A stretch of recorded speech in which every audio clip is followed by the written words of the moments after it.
When Sarah took a job folding jeans at the local mall, her friends laughed behind her back.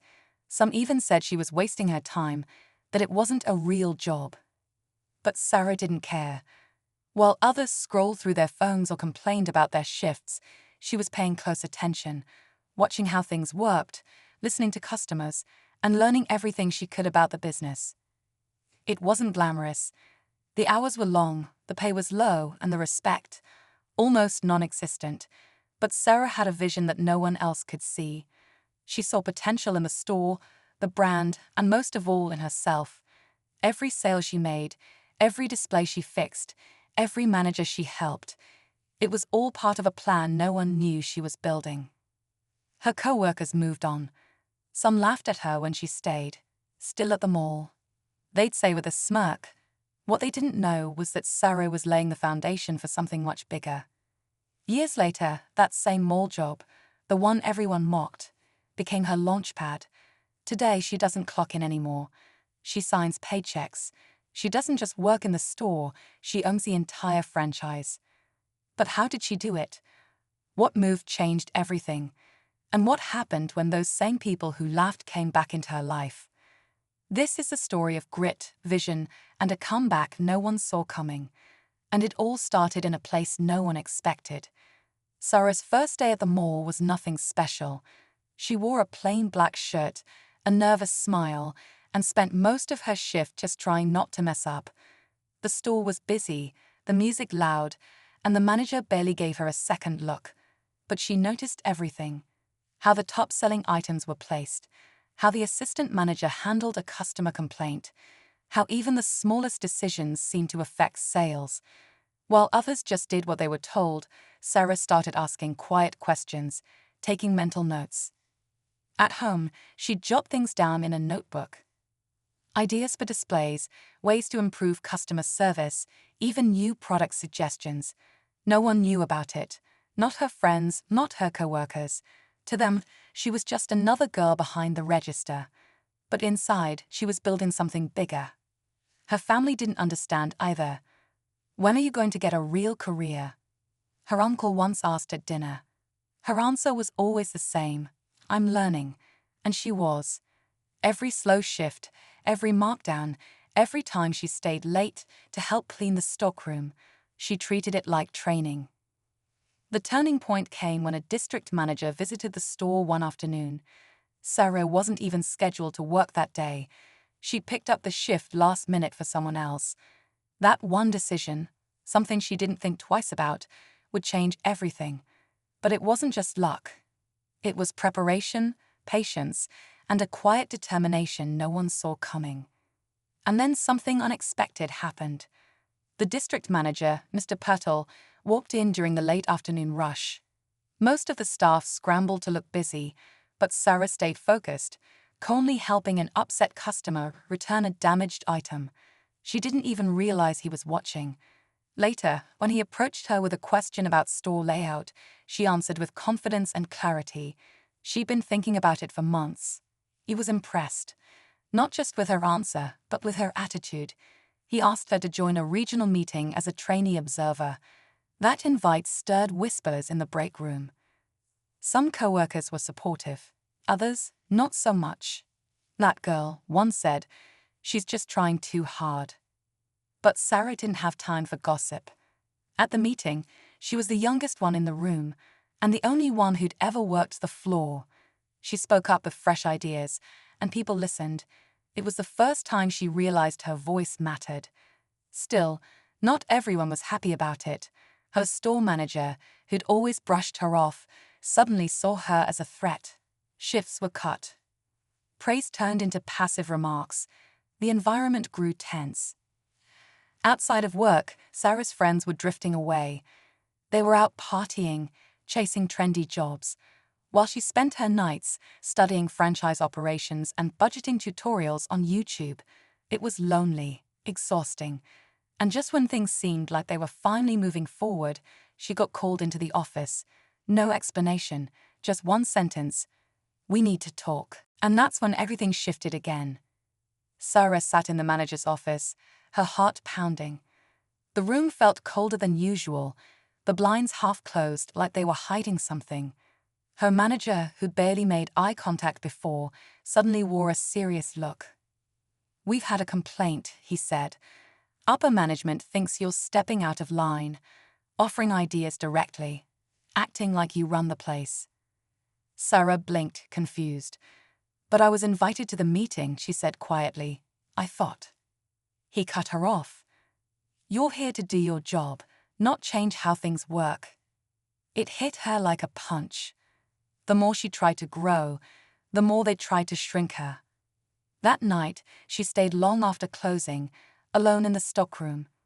Her hands were shaking, not from fear, but from frustration.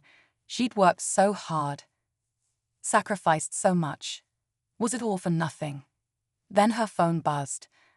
A message from Mr. Petal. One sentence, "Call me when you're free." She stared at it, unsure if it was a warning or an opportunity. Meanwhile, her manager had started cutting her hours again, assigning her to slow shifts, hoping she'd quit. At home, bills were piling up. Her savings were running low. She started looking at job boards, wondering if she was chasing the wrong dream, but something deep down refused to let go. And just when everything felt like it was slipping away, just when she was about to give up, she got an email that would change her life. One she almost didn't open. The subject line on the email read, "Franchise opportunity, immediate action required." At first, Sarah thought it was spam. She almost deleted it, but curiosity stopped her. She opened it and her eyes widened. Mr. Patel had recommended her for a pilot program, one that offered select employees the chance to co-own a new store location with partial backing from the company. They were testing a model to promote from within, and he'd seen her potential. She had 48 hours to respond. Her excitement was quickly met with panic. The initial buy-in was still more than she had. She scrambled through her savings, checked her credit, even considered selling her car. The timing couldn't have been worse. Her hours were already cut. Her manager was clearly pushing her out, and now the one opportunity she dreamed of might slip through her fingers, not because she wasn't ready, but because she didn't have the money. She reached out to her parents, but they couldn't help. A friend offered a small loan, but it wasn't enough. Just as she began to lose hope again, she heard from someone unexpected, an old co-worker. One of the same people who used to laugh at her. They'd seen her name mentioned in an internal company newsletter, and now suddenly they wanted in. They offered to invest, but there was a catch. They didn't want to stay silent.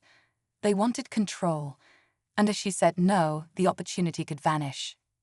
Now, Sarah had 24 hours to decide, and everything was on the line. Sarah barely slept that night. Her phone buzzed nonstop with follow-ups from the co-worker turned investor, pushing for an answer.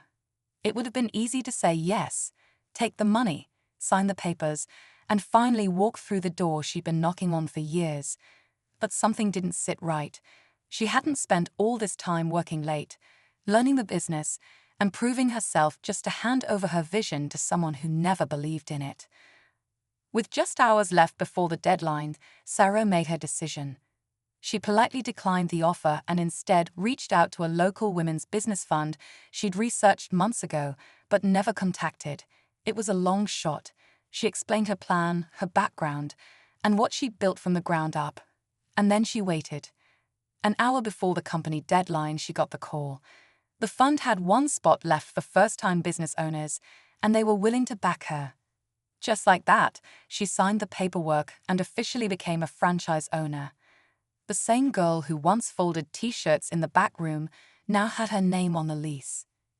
The news traveled fast. Her old manager, replaced shortly after corporate, found out how he handled her case. Her investor friend, ghosted, and just when it seemed like everything had finally fallen into place, Sarah received another email from a national entrepreneurial magazine. They wanted to feature her story. She opened it, smiled, and that's when the next chapter really began.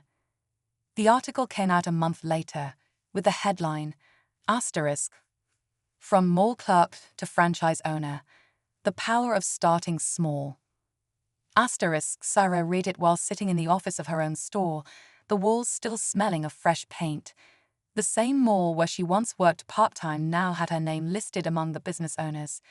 Customers came in every day, not knowing her story, just seeing a place that felt welcoming, well-run, and full of purpose. Former co-workers started reaching out, some congratulating her, others asking how she did it.